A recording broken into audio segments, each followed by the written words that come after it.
And go blue, and welcome back to another episode of Michigan Wolverines Live. It's time to meet the enemy here on Michigan Wolverines Live.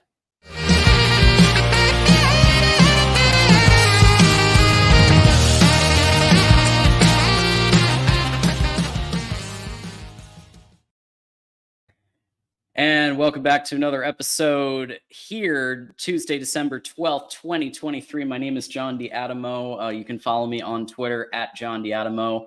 I host this show. I host the Ocho, the Big Ten Live at the Voice of College Football. And I'm just going to remind everybody as you come in to please like this video. It just takes a second. Hit subscribe to Michigan Football, the Voice of College Football. Also subscribe to SEC Football, the Voice of College Football, et cetera, et cetera. And just let a friend know that we're live. That would be awesome. We do have a panel today, but before we do, quick note on the transfer portal. So we do know that running back CJ Stokes has officially declared for the transfer portal. We don't expect to get a lot of official transfer portal entries until after whenever Michigan does end its run, whether it's ending its run versus Bama, ending its run versus whoever comes after Bama, or whatever the case may be. That's when you'll probably see an influx of people. We did hear that Dante Moore is considering transferring into Michigan. Dante Moore, quarterback for UCLA. We've heard some other names. We've also heard a recruit, David Poly is maybe coming in from USC. If anybody wants to share any other news that they've potentially heard, definitely let us know. But CJ Stokes, I saw him live. Great guy, tried hard. He's just not finding his voice in this backfield when you have Blake Corum, when you have Donovan Edwards, Khalil Mullings out of nowhere, shot up to running back 2 or running back 3. CJ Stokes has just never found his rhythm. And I think that there's at least a couple of major programs that he could be running back 1 or running back 2 at. So CJ Stokes is out, and Dependent Fanatic does say, too bad for Stokes. He thinks it'll be better elsewhere. Good luck to him. He did what he could. He just couldn't break through, and it just doesn't seem like even this next year that he's, with Ben Hall, that it seems like Ben Hall might be a main factor. And don't forget that Donovan Edwards is probably going to come back now. Because he didn't exactly have the best year. So he's going to be down there. Even if he came back, he'd be probably 3rd or 4th on the depth chart. So it is what it is. But without further ado, I don't want to waste any more time. We have something I've never done on the show before, because normally we have one guest, we have one media guest, and we do one-on-one interview. But I thought with this game being a playoff matchup, why not have the Alabama panel come by. So we're going to start here with our buddy Jackson Johnson, host of the Jacksonian, who a lot of you know from Voice of College Football, other things. Jackson, thanks for joining me tonight. Oh, thank you for having me to discuss the 2024 edition of the granddaddy of them all on Wolverines Live. I appreciate it. Absolutely. It's great to have you here. And we also have, of course, our good friend Jeff Tide Guy joining us. He has his channel with all kinds of good stuff and trivia and everything else. And it's good to see you back and making the rounds. It's nice being back. It's been a long time, unfortunately. But I will be doing more trivia and more Jeopardy. I'm happy to be here to talk about this game. This is going to be a great game. Anytime you got the number 1 all-time wins leader playing the number 2 all-time win leader. This is a hell of a matchup in a big bowl. How do you get any bigger than the Rose Bowl? The Rose Bowl, absolutely. And you may have remembered this guy from giving the Indiana insight a few weeks ago. Well, he's also a Bama fan, and we've got Jeffrey Only Talk Sports here joining us to round out our Bama panel. Jeffrey, great to have you back. Appreciate you for having me on, John. I cannot wait for this game. Like Jackson said, it's the granddaddy of them all. It's the Rose Bowl CFP semifinal between 2 of the best programs in college football history. It's like Kansas and Kentucky in college basketball, the 2 all-time winningest programs in college basketball. Michigan, Bama, top 2 in football. It's going to be a great game, and I can't wait to break it down with you guys. So just high level, both teams, this isn't like a home game, a de facto home game for anybody here. Both teams have to travel geographically pretty far to get to the Rose Bowl. So what do you think the impact is going to be on Bama? They seem to, when they do travel, Saban is somebody who knows how to prepare. He knows how to get his team ready for any situation. It's similar to like the Patriots in the NFL when I remember Bill Belichick was like piping in cold and snow and stuff at times. And I know Saban does stuff like that. I want to start with Jackson. What do you think that this just the meaning of the Rose Bowl venue? How do you think Nick Saban's going to be preparing his team for this against Michigan? I think he's going to prepare them like he's prepared them for any other big game, and it's great to be back in Pasadena. I mean, the last time we were in the Rose Bowl, we weren't in the Rose Bowl. We were in the Jerry Dome for, well, obvious reasons, but it's pretty fun to be playing in the granddaddy of them all. And, Coach Saban, he's going to get them ready and raring to go. That's just how he is. Yeah. And Jeff, you've seen a couple of Rose Bowls. Yeah. Been to a couple good ones. I'm excited. The one thing, and you know this, what is Alabama going to do? Because what you've seen this year is not what we're going to start off. I mean, you think when we had AJ, we were a running team. We played LSU again. We threw the ball. We get 3 weeks off, 4 weeks off here to prepare for Michigan. We like to change things up. And what is it we're going to do? And I think that'll be cool. And going to the Rose Bowl, a lot of people don't know this about Alabama is we've been to a lot of Rose Bowls. We've won the most Rose Bowls of anybody not in the Pac-12 or the Big Ten. The Rose Bowl is in our fight song. So, it is important to Alabama. And so the one thing about this game also is this is going to be a 50-50, 55-45 as far as the fans. Michigan's going to have half of them. Alabama's going to have half because both teams travel well. It don't matter, even if this wasn't a big game, Michigan's going to show up. Alabama's going to show up. And so, because it is a big game, I think this will be pretty close to a 50-50 split. Absolutely. Jeffrey, it does look like, so Alabama has a 3-2 all time against Michigan. Mm-hmm. We all remember, the 2019 matchup. I would argue that Michigan was a worse team back then. And, Alabama, a lot of the people on that Alabama team wound up being, literally the people who won the national title the next year.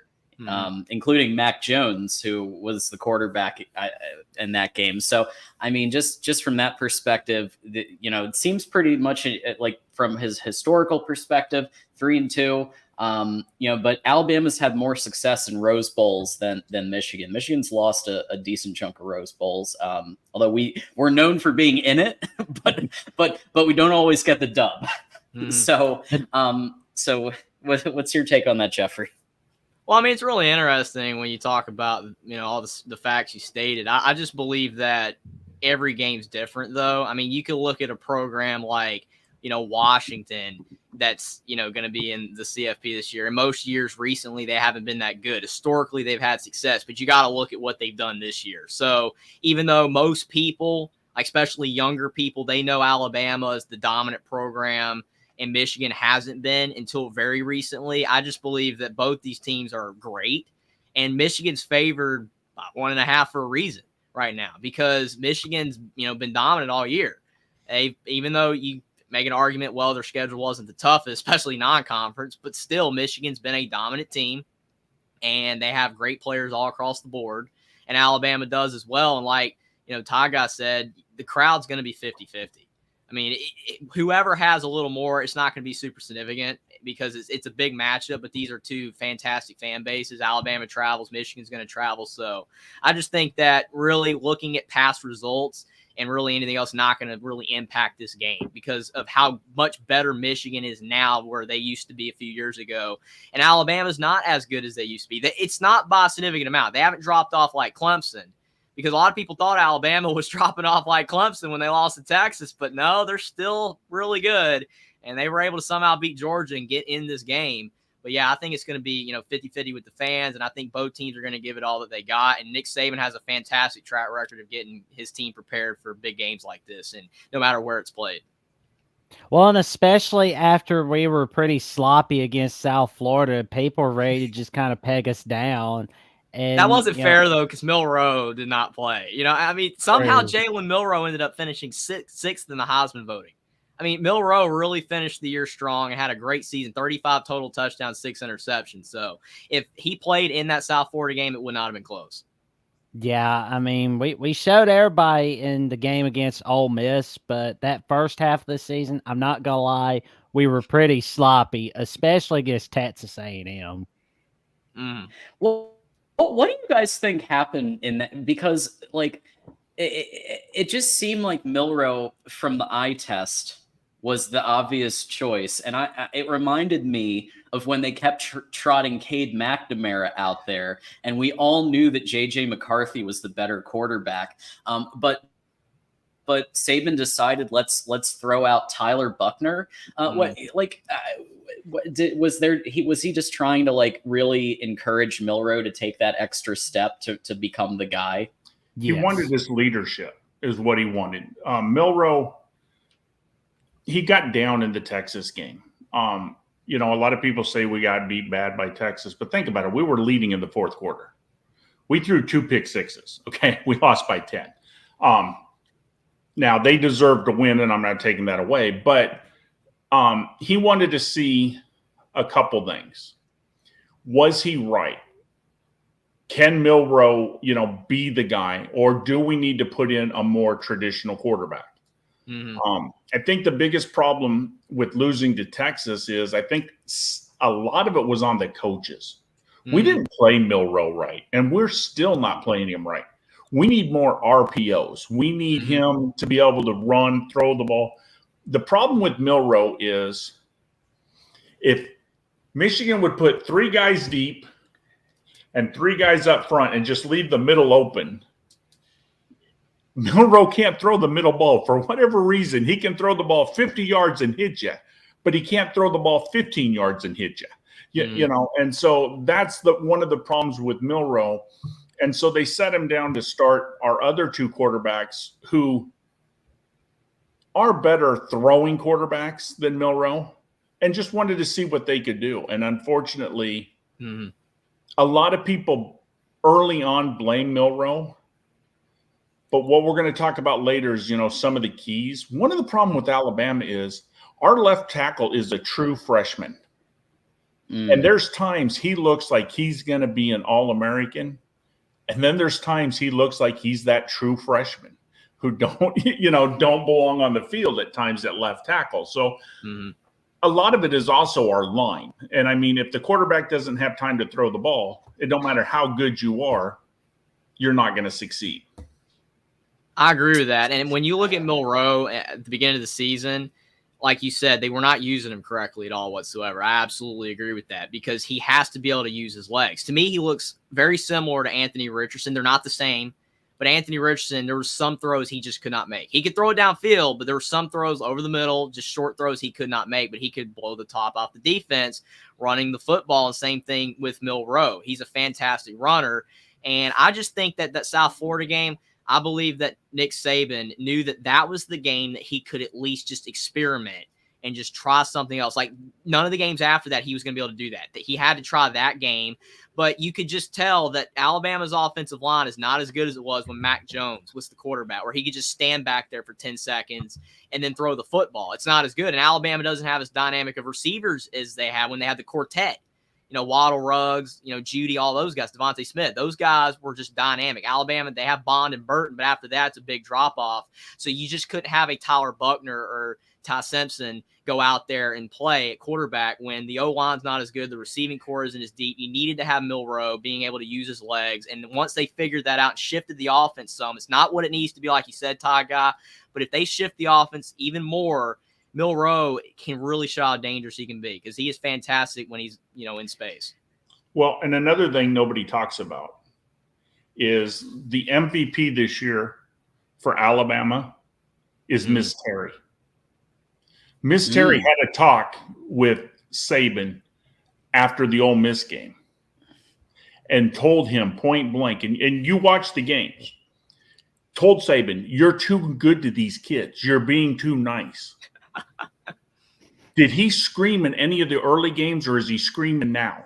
I agree with that. He looked like he was mellowing out a little bit early on. He was mellowing out. And Miss Terry told him, you're mellowing on these kids. So she actually got on him, and he admitted that. So you look, old Saban is back.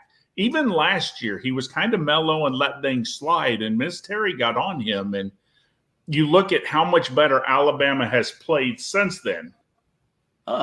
The fact this is a factor is unbelievable, but it really is. Yeah, I mean, who would think Keys to the game.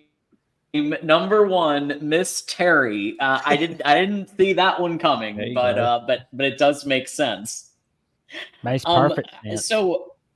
So I was struggling to think of who the best quarterback comp is of the quarterbacks that we've played, and Heinrich Haarberg is the one that comes to mind from Nebraska. And I don't know if you guys saw him, but he does have a running ability against teams that maybe don't have as good of a defense. Michigan did keep him to 199 yards of passing and -2 yards of rushing, which they pretty effectively nullified his running ability. They had a spy on him. Because in film, he broke off for a couple of runs against previous opponents. I couldn't really think of anybody else because McCord didn't really run that much. Drew Aller didn't run that much. I couldn't really think of any others. So I don't know. He'll definitely be the toughest running quarterback that we face this year. Yeah, you're definitely going to have to spy him. And at times I think you might have to have two spies like Georgia did.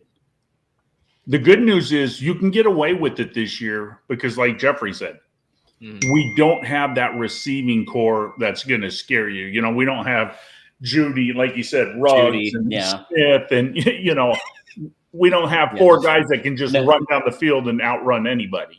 Devonta Smith isn't coming back, for this one. Exactly.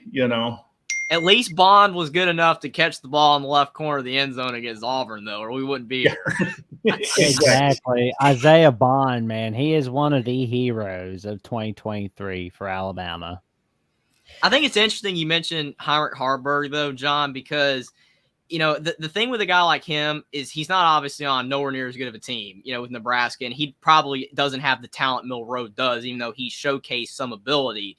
But when you have a guy that uses his legs, you have to be able to throw the football well enough to make it, a threat. Because when you're playing a team like Michigan's got a great defense, if Haarberg could have been able to really pressure, the Michigan defense through the air, that's when the legs become important. See, you can beat teams that aren't good in the Big Ten, like your Indianas, your Rutgers, your Purdue's, teams like that with your legs because their defenses aren't as fast. But when you're playing teams like Michigan and Ohio State, for a quarterback like that to be effective, you have to be able to pass the ball well enough to make it where they're going to, back up some, then you can run. And see, Alabama obviously is good enough where Milroe is going to be able to do that. And plus, he's more dynamic anyway. But that's why Haarberg couldn't run against Michigan. We do have a comment that I'm curious about your O-line. What do you think about your O-line this year? Milroe and having to handle that pressure that he's going to have to handle against Michigan's players. Oh man, it's going to be tremendous. He's going to be under a lot of tremendous pressure. He's going to have to really get some protection.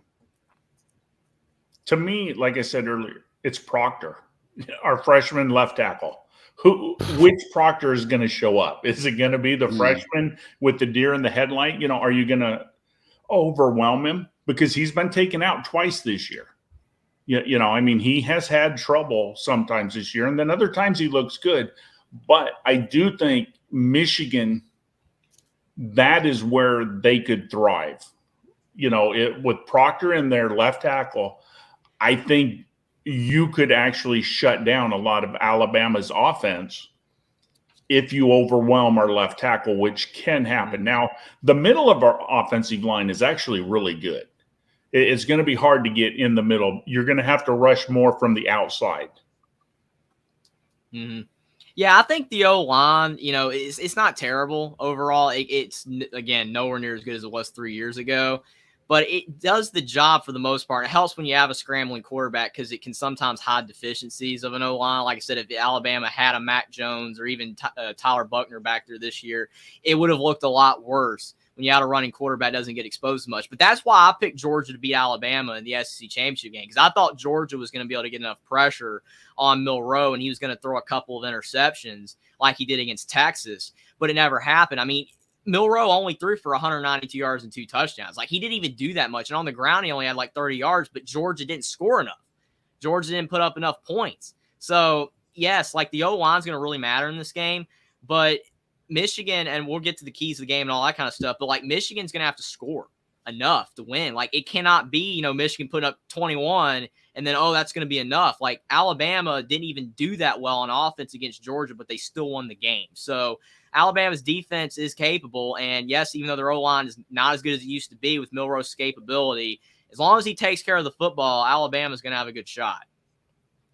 Well, in the red zone offense, Alabama is 7th in the red zone on offense, and Michigan is 39th on offense in the red zone.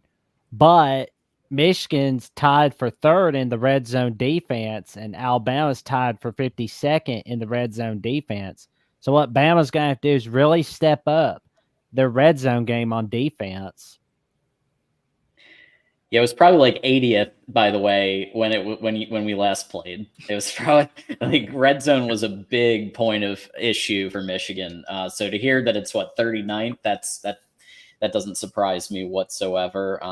There's been some improvements there, but red zone defense, yeah, that's definitely a strength. Michigan, obviously you could see here, Bama has the advantage in total offense, passing, and rushing. Scoring goes to Michigan by a little bit. But offense, let's be real. We're a Big Ten team. Defense is where the Big Ten makes its bones. It's where it all happens. And it's only recently that Michigan's offense has kind of taken that step up with JJ McCarthy and all of that stuff. But on the Bama side, like when you think of Bama, you think of high flying offenses. You think of, the Gibbs of the world. You think of the Devonta Smith of the world. And it seems like now, Saban's kind of, and Tommy Rees have kind of slowed it down a little this year. Have you seen that? Like it's like maybe they're taking some inspiration from the Big Ten a little bit, and they're trying to slow it down. Well, I think Alabama plays according to who we're playing. I think Nick Saban has a number that Michigan State is going to score. And so the question is, what does he think Michigan's going to score? If we think that you're capable of scoring 40, we're going to run the ball and not let you get the ball as much to keep you down. If we think you can only score 17 or 20, then we're going to be a little more high-powered, and we're going to try to, just outscore you right away and just, end the game. I think Michigan is capable of staying into the game. So I don't think, it's going to be high power. I think we will slow it down a little bit. Because this really does have a chance of being a fourth quarter game. This could be the winner could have the ball last. Who's going to have the ball last? That could decide this game. It really well could be, 24-27, a minute and a half on the clock, and who has the ball? You're down by 3. Yeah, it could be very similar to the Georgia game. I mean, that's why I referenced it, because literally the way that game went, this game could be the exact same way. I know Michigan, because I saw a comment in chat mentioning that Michigan's is better than Georgia, and I agree with the way Michigan's looked. But how much better is Michigan than Georgia? How much better? Is it significant, or is it not by much? Because if it's not by much, Alabama can win. If Michigan plays a lot better than Georgia, then yeah, Michigan's probably going to win. Like I said, they're favored for a reason, but we don't know how much better Michigan is than Georgia. And granted, we don't even know how good these two teams are going to play, because we talk all the time like who won is who's better. That's not always the case. Sometimes I still think Oregon's better than Washington, even though Washington won twice. It's just the way that it is. Stuff like that happens. But I mean, I think one of the biggest, shocking stats that's on the screen, though, you show the stats, is that Michigan's rushing offense is below Alabama's. I know Milroe helped a lot in that category for Alabama. I know that's the case, but when I was looking at Michigan the preseason, Blake Corum, Donovan, I thought that they were going to have incredible rushing stats. And that never really came to fruition. They were just kind of an above average, rushing attack, just barely. And I think that, you talk about J.J. McCarthy. You mentioned Michigan's offense becoming more high-powered. I mean, they were very close to being Wisconsin, Iowa a few years ago. I mean, I would watch Michigan. I'm like, they're about the same. A little bit better, but about the same, probably more talent. But, yeah, they have opened up the offense more. And I think Alabama just kind of slowed it down more because of personnel. I don't really think that they would have done it if they had the same personnel that they had a few years ago. They did it because they had to, especially in certain games to be able to win. Like if they, tried to play high powered against Georgia and, go up and all over the place, they probably wouldn't have won, but they slowed it down and they were able to grind out a win, which is rare for Alabama, but they did. Well, the one thing I will say, and I told John this last year, I preached this last year, and it's true. The problem with Michigan, and the reason why Michigan didn't have the success for a while, is Michigan always recruited to win the Big Ten. Mm-hmm. That was their goal. Their players were geared to win the Big Ten. Ohio State recruited to go to a national championship and compete. Michigan didn't have the speed on the corner and didn't have the players to win outside of the Big Ten, or at least the big names outside of the Big Ten. And about 3.5 years ago, you look at the recruits that's coming to Michigan now. Those guys can play on Georgia. They can play on Alabama. They can play, it's no longer, yes, Michigan wants to win the Big Ten, obviously, but it's not geared up just to beat an Iowa or beat a Michigan State or a Penn State. It's we can win the Big Ten and compete for a national championship. Mm-hmm. Now, unfortunately for Harbaugh, it took him a little while to beat Ohio State, but he's done that. Mm-hmm. Now, unfortunately, he's lost twice in the playoffs. So now it's time to win the first playoff game, because you got to win the first to win the second, and maybe this is the year. I mean, if he doesn't win it this year, then he's going to have to look what he's done, because, I mean, the recruits are there. Everything's in place for him to be successful this year. I truly believe it. He's got the recruits. They've been there a couple years. They know the system. So it's kind of like this is Michigan's best chance to win. And the good news is, and I hate to say this isn't Alabama's best team. I'm not saying we're a bad team, but we're all on here admitting our offensive line isn't as good. Our receivers are down. Is our running back Jace McClellan, is he going to be 100%? With the foot injury, you don't know. So that's why I think this is going to be a hell of a game. I mean, I'll tease Michigan fans with numbers of the past and, how they've done in bowl games and that. But this really could be one of the best playoff games we've seen. This could be Ohio State, Georgia last year. Mm-hmm. Oh, yeah. I do want to mention really quick, though, off your point, Tygon. I know, this is football, but still, you talk about how Michigan recruited to win the Big Ten. And now that, they started to recruit to actually be able to win the whole entire thing, which is supposed to be the ultimate goal, especially for a program like Michigan that's number one all time in wins. It's the same thing with Big Ten basketball, though. Look at a lot of those teams. They recruit and they can win the conference, but then they make the tournament and they get destroyed because of the fact that they're not built to beat those other conference teams. Like, that's the problem. I mean, when you talk about a program like Michigan, there's a ceiling. There is like an elite club of teams, and everyone knows this. Like, it's not like, I'm just throwing it out there and it's the first time anyone's known about it. Everybody knows this. There is an elite group of teams, 3 or 4 teams at the top that have a shot to win it all. And then everybody else is underneath that. You could be an insanely good football team, but still have absolutely or just a slim chance to win it all because you don't have the right pieces. You don't have those players to win. And I agree with you, Ty Guy. Michigan has more of those players this year, more than they've had probably ever. And if Harbaugh, if he does leave after this year, like if Michigan wins it all and then Harbaugh leaves, man, Michigan, you have to do it this year, especially if he does leave. I hope he doesn't. I hope he stays for Michigan fans. But, yeah, this is one of their best chances they're ever going to get. The only thing that Alabama has a clear advantage in is, and it's not just this, but it's coaching. And the reason it's coaching is Nick Saban has been to how many playoffs? He's been to how many national championships? You know, he has his schedule down. We know how many days to give the players off. We know what to ask from the players. And this is Michigan's third. So, I mean, it's not like the first and they don't know. But they're trying to find out what is right. So Alabama does have the advantage. We kind of know what we have to do. The experience that Nick Saban has in every category of college football is unbelievable. Yeah. That's the one metric I would never dispute. Alabama has the head coach advantage for sure.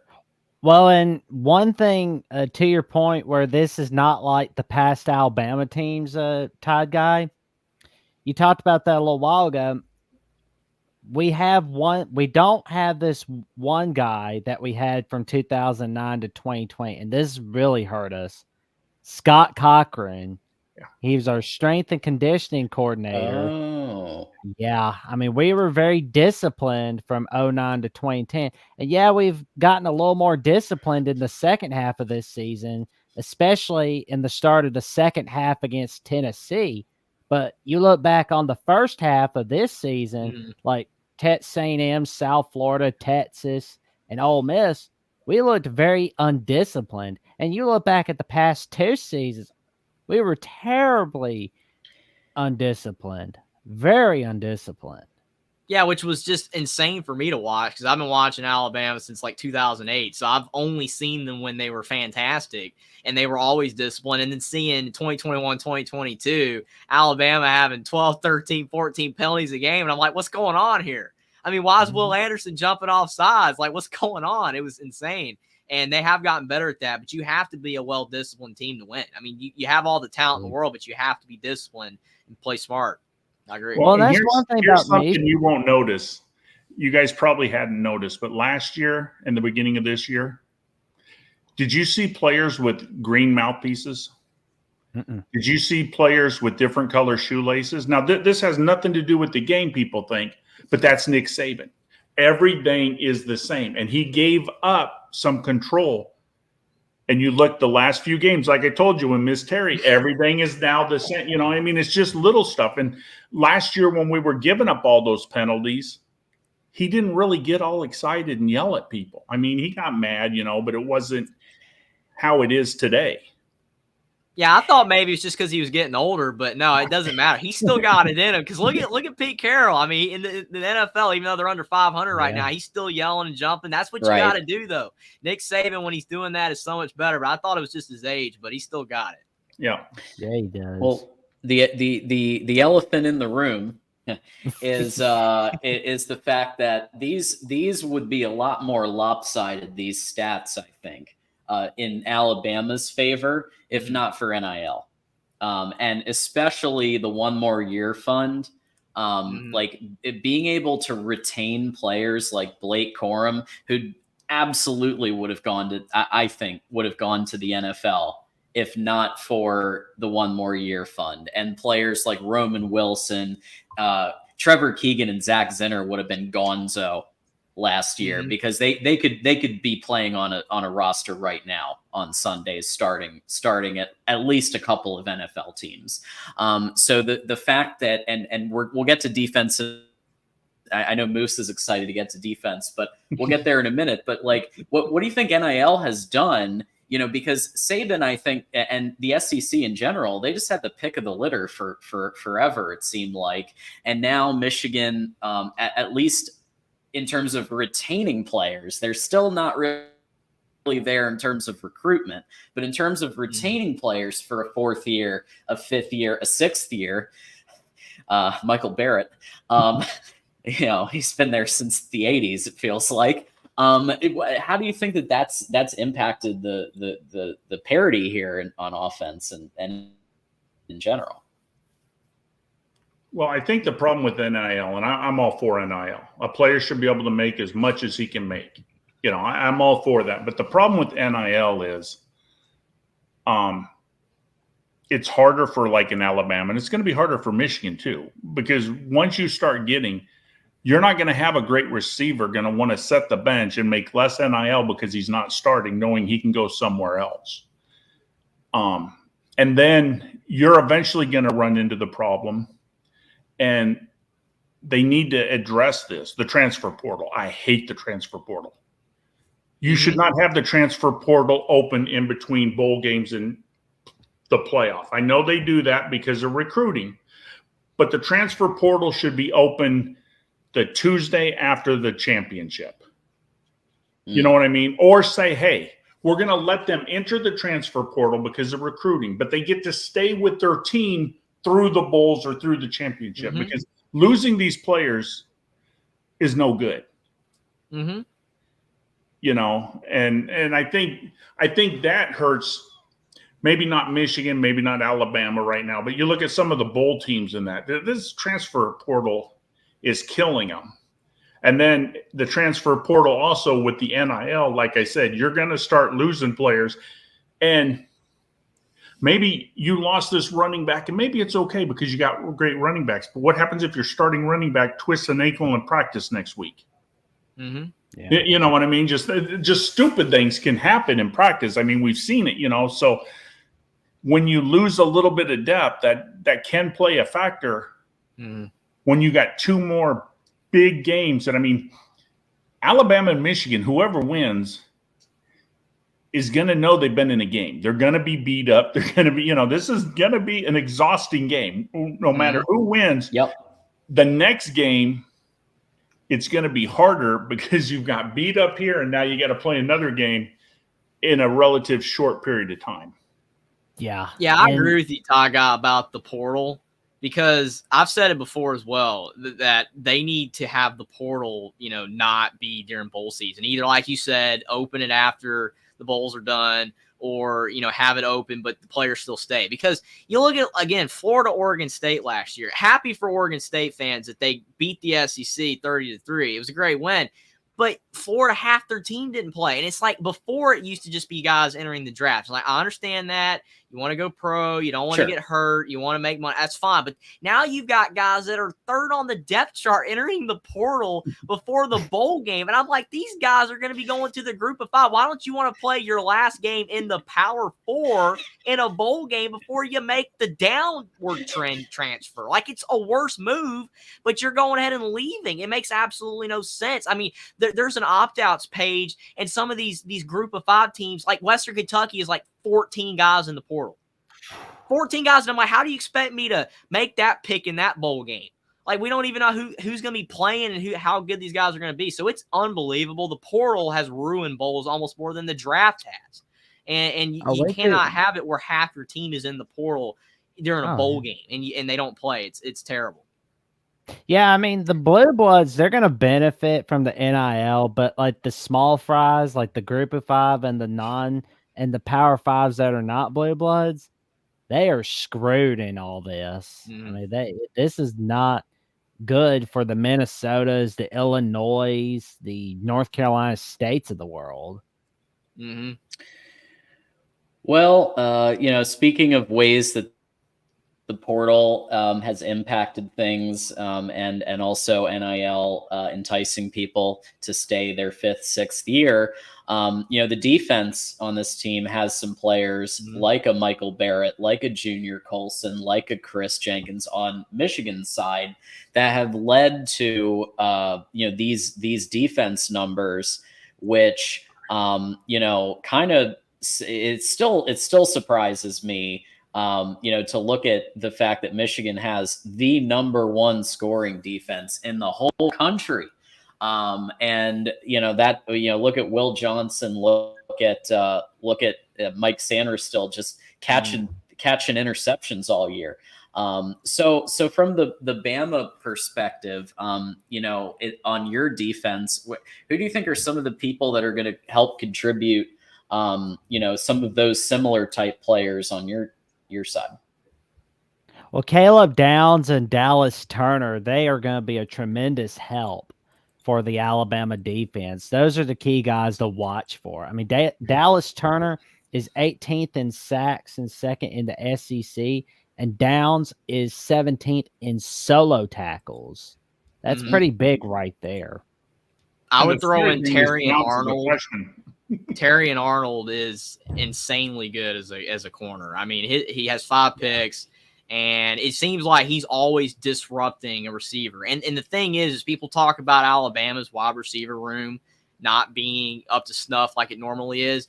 Michigan's got good receivers, but there really isn't that guy either. I mean, their leading receiver is Roman Wilson. He only has 662 passing yards or receiving yards. And I understand that you talk about, Michigan being in so many games that they just blew out their opponents. So they really didn't have to pad the stats per se. Like McCarthy, if he was playing the full game, would have been higher on that Heisman, voting list because he wasn't even playing. He was still 10. He was still 10 and he didn't even play half the time.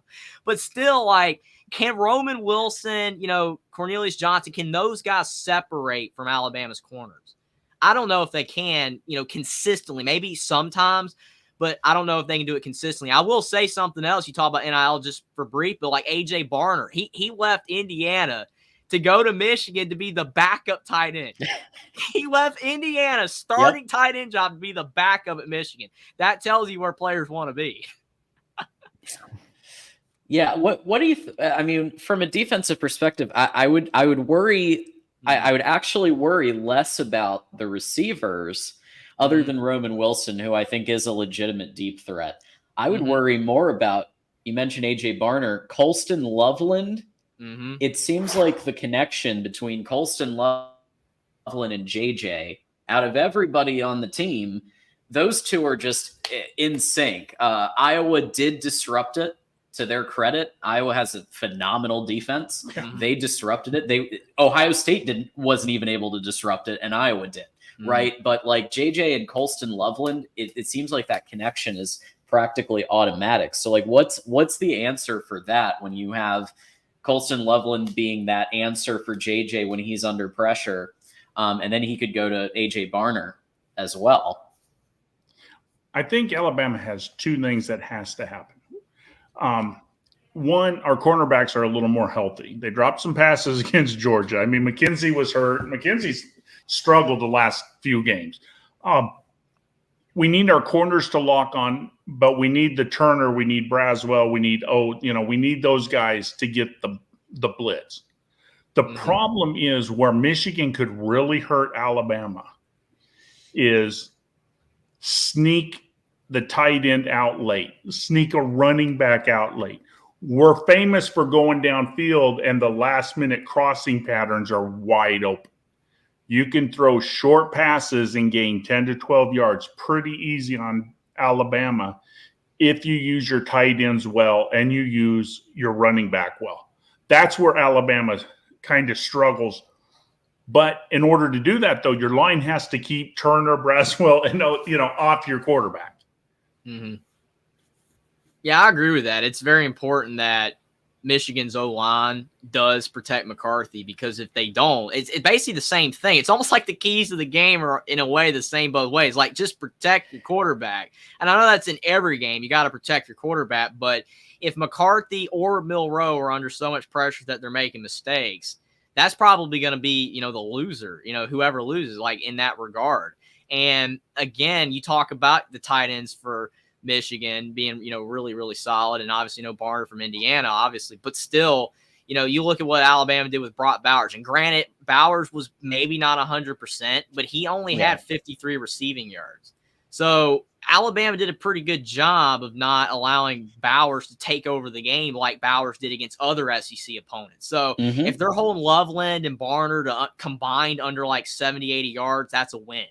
Especially if they're not allowing Wilson just eat them up. And I think that both these teams really more similar than people think. I know that Milroe and McCarthy aren't the same, even though they both can run Milroe more, but they're very similar teams because none of them have a dynamic, like super dynamic receiver. Alabama's got Bond, and you got Roman Wilson, but neither of them have that. They got good corners. They've got good defenses. Michigan's probably a bit better, at least statistically, but both teams are similar. I think it's just whoever out executes the other on what they're doing. Whoever gets more pressure, whoever makes that mistake, and that's going to be who wins.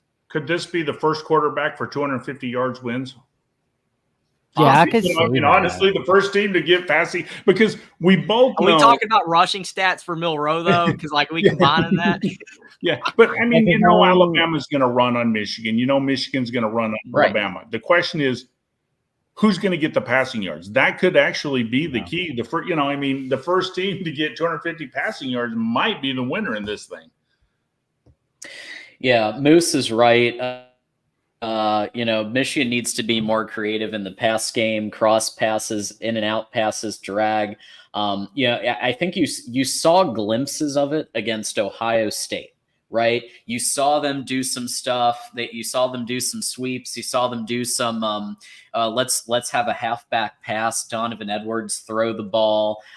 Let's have Alex Orji, and do a running package with Alex Orji because JJ was still nursing that ankle. So, you did see flashes of it, but I believe there's still a decent amount in the tank that they didn't have to use against Ohio State. Or they chose not to for whatever reason. They've been doing beat Georgia drills, which really, I know everybody made fun of Michigan for that, but I really think that meant, we're going to prepare for the SEC all year long. Right. And so that might be a thing. And that whole statement right there, Ohio State and Alabama got disrespected. Beat Georgia drills. Doesn't matter with Ohio State. Doesn't matter about Alabama. It's just beat Georgia drills. Now Georgia loses and, Georgia's no good now. It's funny how everybody's like, Georgia's the standard. Now they're no good anymore because they lost. It's hilarious. Right.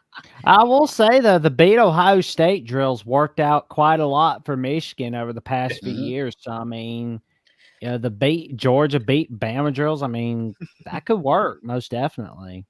Now, see, I agree with Moose. Moose says Michigan isn't going to beat Bama's secondary deep, so they need to be creative. But they still need to throw a couple deep balls. You got to make it, because if you give up on the deep, then our safeties are just going to move up, and it's going to kill your running game. Right. Even though you don't, and Alabama too, we don't have a good in between. You got to throw those passes to make that defense, spread out. That's why Alabama was almost unbeatable a couple years ago, when they had the quartet, because every single time defenses chin up on those, crossing routes, then they would just throw it deep. And they're going to catch it 90% of the time. You couldn't stop it because either way you go, they're going to get points, scores. But yeah, I 100% agree. Michigan cannot get too vanilla and underneath routes all day long because Alabama's going to figure it out. Have to keep them honest downfield, both ways, both teams. You don't think that they're going to move the safeties up regardless? I think that they're going to. I don't think they're going to go full Jim Knowles and just forget about the deep ball game until late. But I just think they're gonna. I could see them just trying to force JJ to throw to make plays and to stop that running game.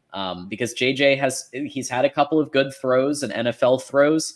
But he's also made mistakes too. And so I could see them having a defensive philosophy of okay, JJ, go make plays. Yeah, if I'm Kevin Steele, I'm moving my safeties up.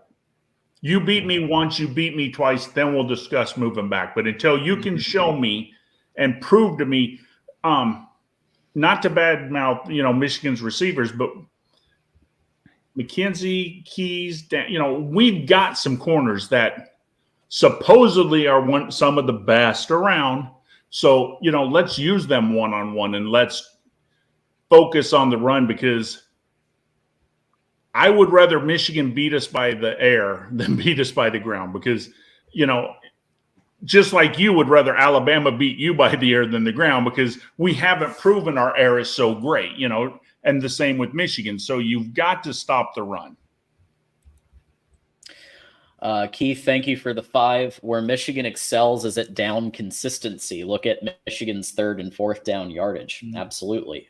This is crazy. People talk about, McCarthy not being, McCarthy being like way better of a passer than, Milroe. And obviously people in the SEC don't think that he's top notch. But again, he put up more. He would have put up more if he played longer. But Milroe actually has more passing yards than McCarthy does. He actually does. Milroe's thrown for 2,718 yards, and McCarthy's thrown for 2,630. I know that's a caveat because, again, McCarthy did not play the entire time. He probably would have thrown for 3,000 yards, but that's very impressive that, Milroe almost threw for 3,000 yards when at the beginning of the year it would not have looked like that. And plus, he didn't even play against South Florida. So that's one game that's not even counted for him either. Uh-oh. Our friend Des here, we had some background noise. I had to mute myself. Is mentioning Arnold and Kool-Aid. We haven't talked about Kool-Aid much. Kool-Aid McKinstry. Oh, Kool-Aid McKinstry. He's pretty cool. I didn't say anything because he hasn't, been, I guess, as good as some people were expecting him to become, but he's actually been still pretty solid. I just think Arnold and Down, some of those guys have, I guess, emerged more. I mean, especially Arnold. He's had a fantastic year, but Kool-Aid's still really good. When your third guy is not playing up to snuff to some people, that shows you how good the DB room is. Kool-Aid does not need to be doing kick returns and punt returns. I don't know what happened. I mean, to me, honestly, try him out. Why not? He kind of reminded me of like that little kid you put in the outfield who was scared of the ball. When the kick was coming, he didn't want none of it. And I mean, he just took the ball for 20 yards. Yeah, and I mean, it wasn't just once. He kept doing over and over and over again. And finally, Saban had to put, Downs in there. But, I love Kool-Aid. I mean, come on, that's a hell of a name, It's the best name since we had Clinton Dix. That's right. That's right. Top notch. Absolutely. Well, what's key right there is we got to make sure that the red zone defense gets better. We got to get that going. And, the red zone is key. The field goals. For sure. I mean, that's the key to victory right there. The red zone on offense and defense. And we got to make sure we can protect our quarterback, Jalen Milroe. Well, and I think Michigan also has an advantage. Our punter has been kind of suspect. He's been shanking a lot of punts lately. You know what I mean? And let's face it, punting can be a big part of this game. I mean, you're going to need to flip the field. If Michigan gives us the ball first, and we go 3 and out at the 25, we need that punter to flip the field, So I'm worried about our punting game. I think, and special teams is always a big part of it. And like John has up here, the keys to the game. What's Alabama going to do this time? We played Texas. First quarter, on our own side, we faked a punt. Clemson, we onside kick. I mean, Alabama always comes up with something to catch the other team off guard. So, what are we going to do in this game to catch the other team off guard? And I think one of it might be another fake punt. The way our punter has been shanking it, sometimes it's better to try. Now, I'm not saying do it on our own 25, but, when we're in the midfield, I think that's something to watch out about. The only issue, though, since Alabama's punter has struggled so much, that would make it seem more predictable, though. Right. That's the only negative thing about that. They probably will be like, well, their punter's not that good. They're going to fake it on us. We'll watch for that. But, yeah, I mean, punter's important. I mean, look at Torrey Taylor. He's the MVP of Iowa. I mean, that's why they won a lot of games, including their defense. It's very important. Alabama, they missed J.K. Scott. He shanked a couple, but most of the time, that guy was booting at 65 yards down the field, it seemed. But, yeah, you're right, Tyga on the punter. We'll see what Alabama does there. I mean, there's a lot of different keys. We touched on, a lot of different angles, both Michigan and Alabama. But I just think that who executes better, which team makes a mistake is probably going to lose. Because both of these teams are just that good. When you are having two teams that are this good, it sometimes comes down to just a mistake. It might not even be a turnover. It could just be, a turnover on downs. It could be, maybe you do a fake punt, it don't work. Just something.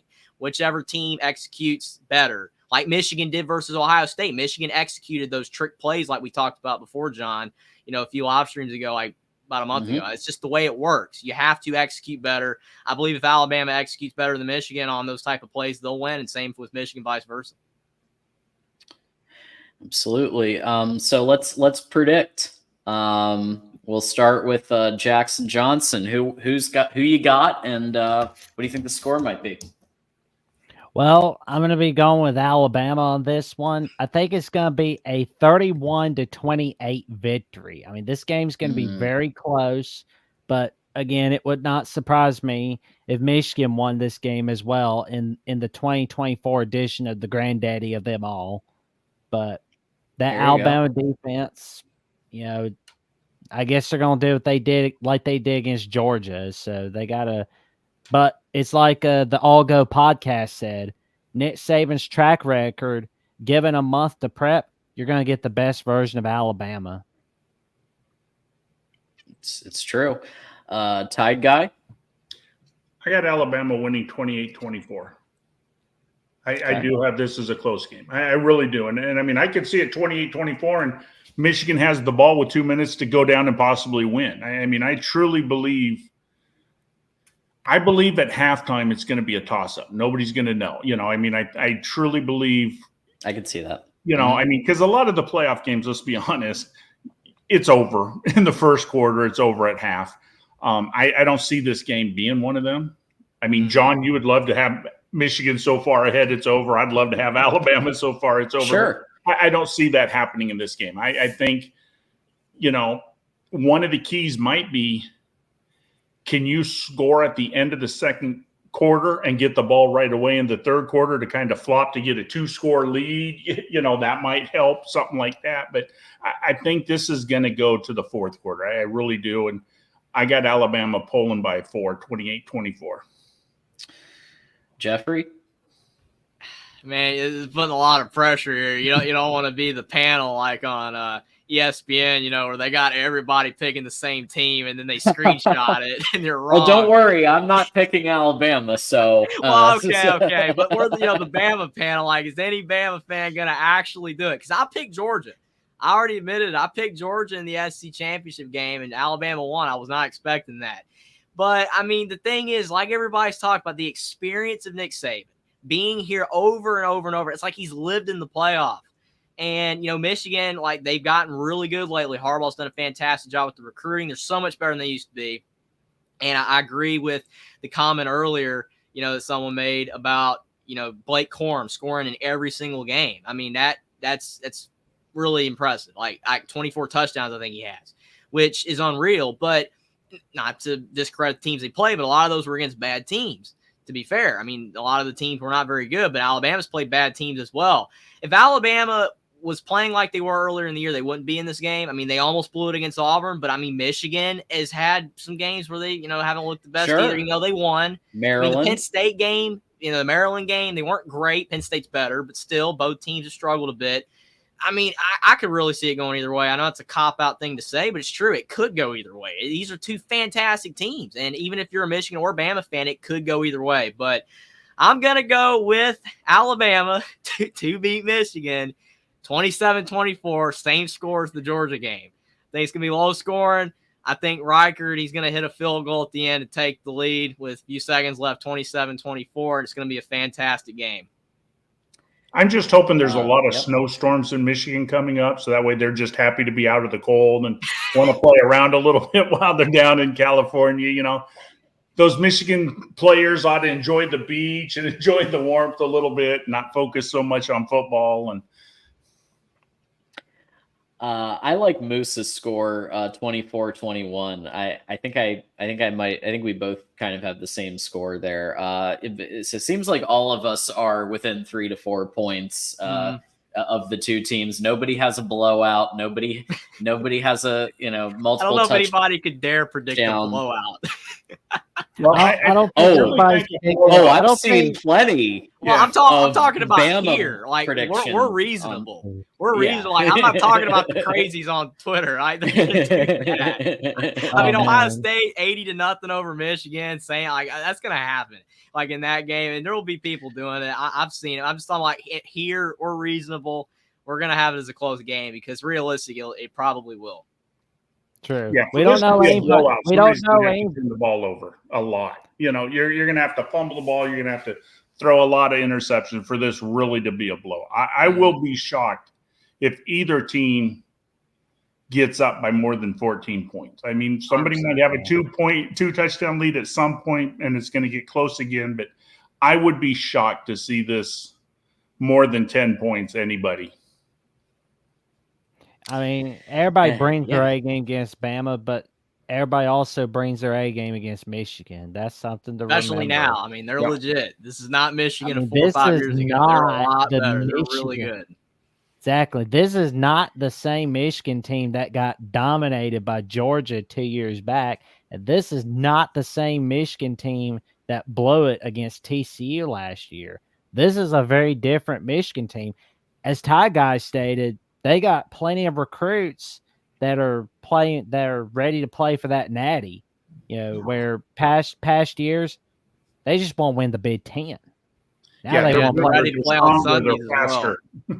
Yeah, they're big, strong, fast. You know, you're not going to hit the edge on them every time and just run it down their throat on the edge. You know, they've got linebackers who's going to run down your running back. They got linebackers who can match up with receivers. You know, they've got the Jimmy and Joes. You know, they always had the X's and O's. Now they got the Jimmy and Joes. And I mean, it's going to be a great game. One of my favorite phrases in college football. I've been hearing that all the time this last I love couple that weeks. phrase. It's one of my favorites.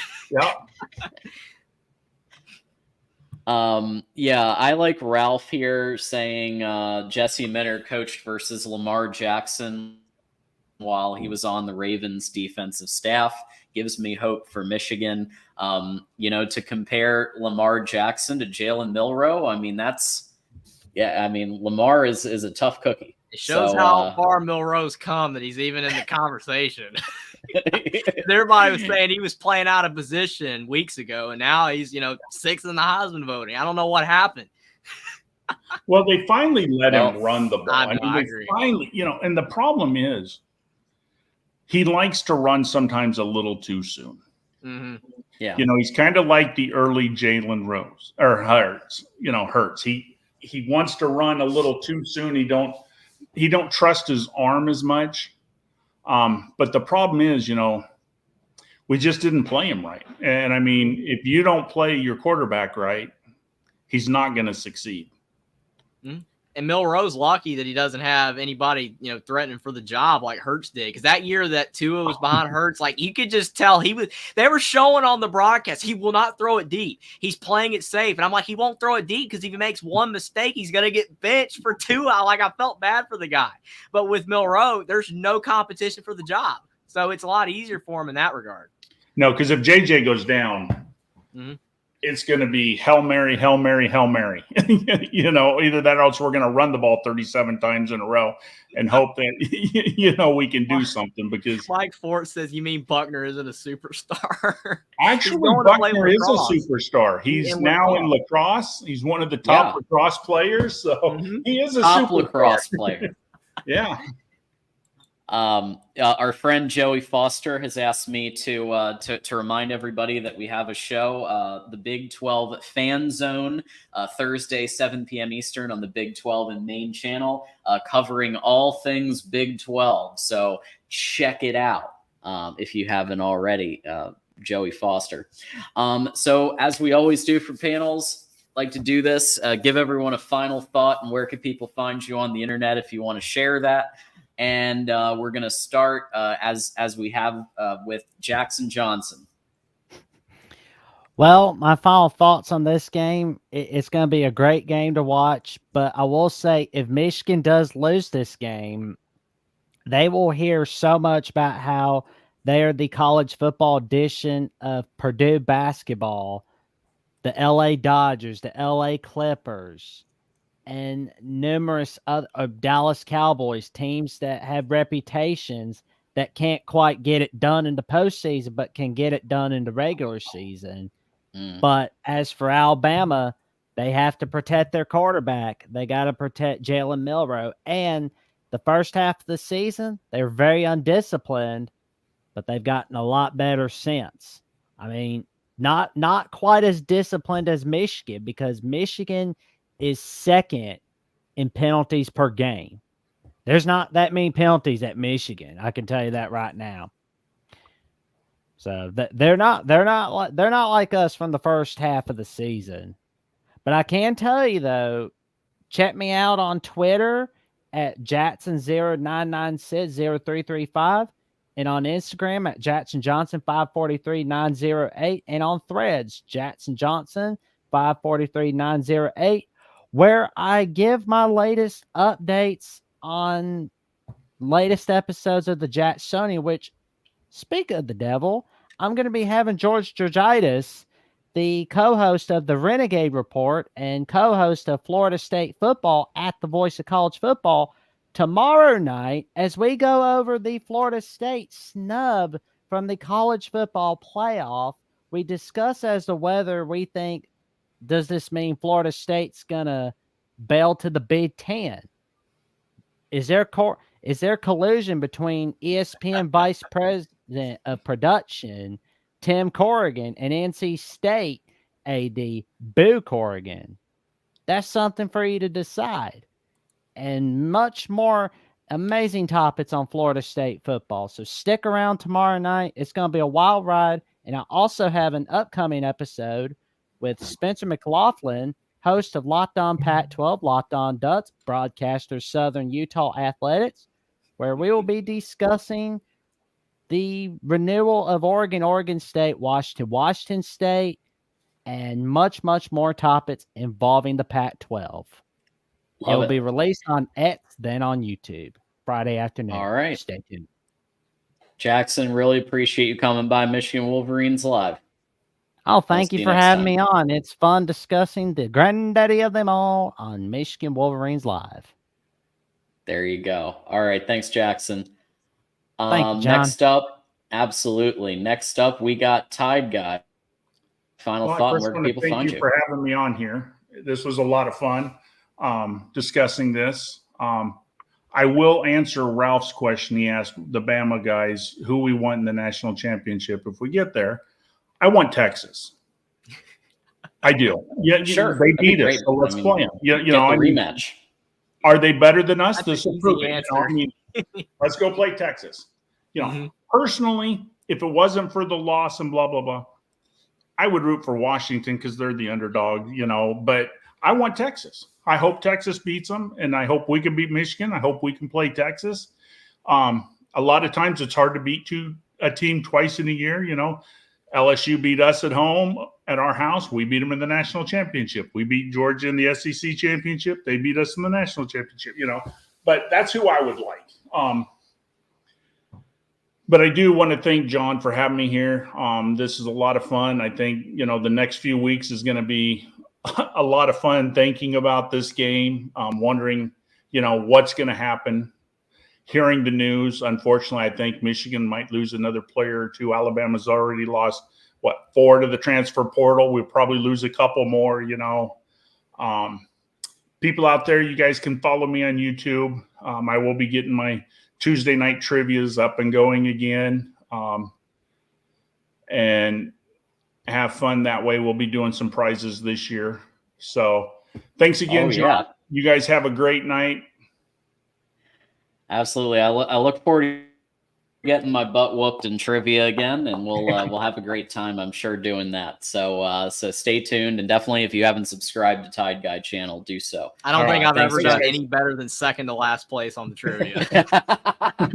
Well, hey, that means if you win it, then you can only go down. So at least you got you got something to shoot for. Think about that. Once you win it, it's all downhill. There you go. All right, guys. Jeff. Have a good one. All right, later.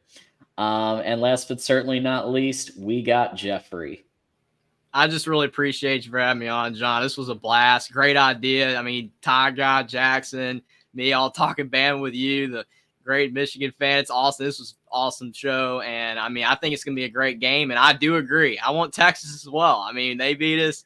Everybody's like, Texas is better. I've seen so many people say that Texas is legitimately better than Alabama. I'm like, well, if you have a rematch, we'll see. But it is tough to beat a team twice, so that would be a fantastic game. But, Ty guy said I would be, really happy with a Washington win as well because they're the underdog. Michael Penix being from Indiana, and I've been rooting for him all year, rooting for him last year still, hoping he succeeds. He was this close to the Heisman, but Jayden Daniels deserved it as well. But I just can't wait for the game. It's going to be awesome. And whoever wins in both playoff semifinals, I'll be looking forward to the national championship game as well.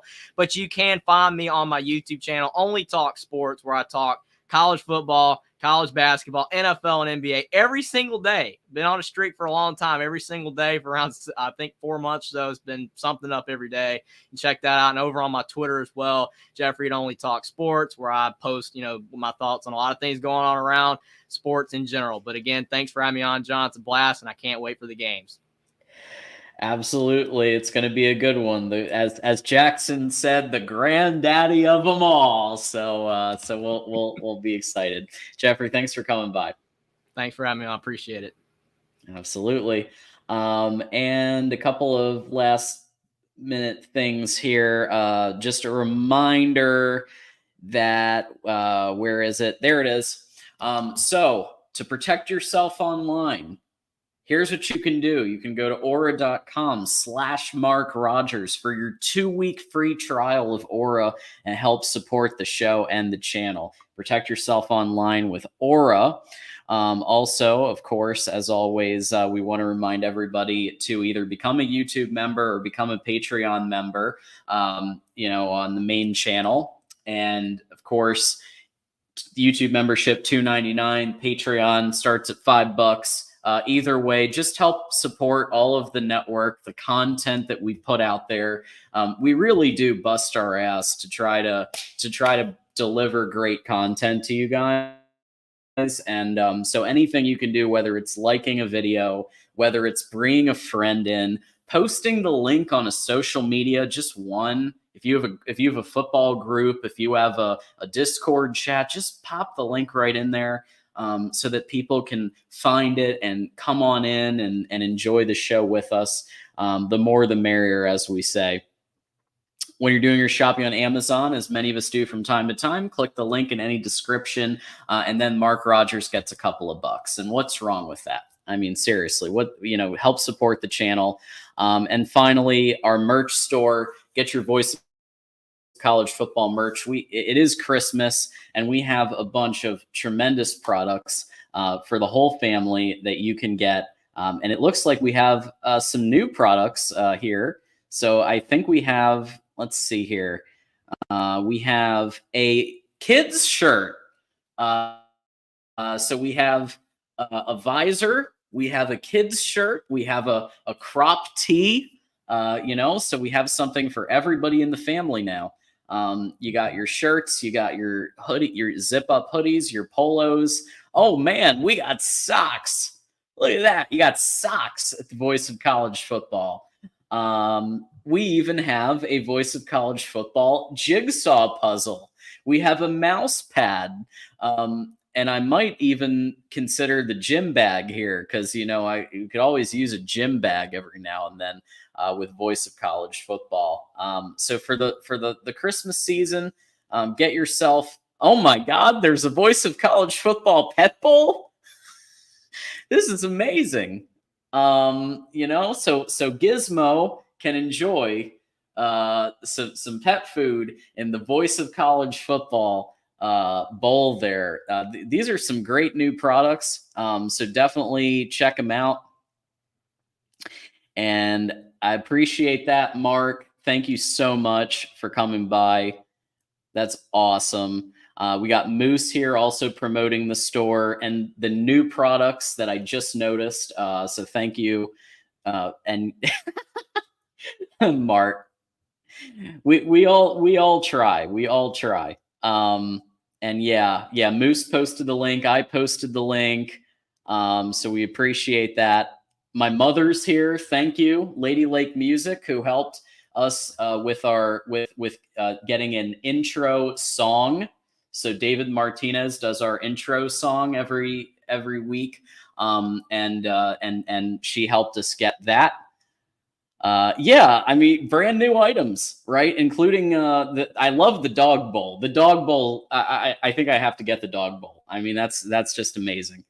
Yes, Gizmo needs the dog bowl. Absolutely. So yeah, we got another reminder for Amazon. Yeah, it's so easy if you're doing Amazon anyway to just click that link on any video. It just takes a second. So I want to thank everybody for coming by. I really do. This was a great episode. I enjoyed putting this panel together, and especially with people that you might. Some of you, if you watch the network a lot, you'll see them around. Some of you may have just seen them for the first time, but they're great folks, and they always support everybody. All three of them. So really appreciate Jackson, Jeff, and Jeffrey for coming on and being part of the Alabama panel. And all of you who stopped by and hit the like button and subscribe and comment in the chat and everything else. Really, really appreciate everything that you all do. So with that said, that's it for me for this week for everything. And so, like we said, we do have the Big 12 Fan Zone amongst many other shows that we're doing across the network. So definitely we'll have our Florida State show. We'll have our Miami show. Keep it tuned. I believe coming up next is Oregon Ducks Live. Let me just double check. Let's see if we got that. So Oregon Ducks Live is coming up at 10:35 p.m. Eastern today. So a little later, but it looks like it's scheduled for 10:35 p.m. Eastern. So if you want to chat Oregon Ducks, please, do so. I'm going to post the link so you can all just head on over and support them just like you do us. It would mean a lot. So we'll do that right here.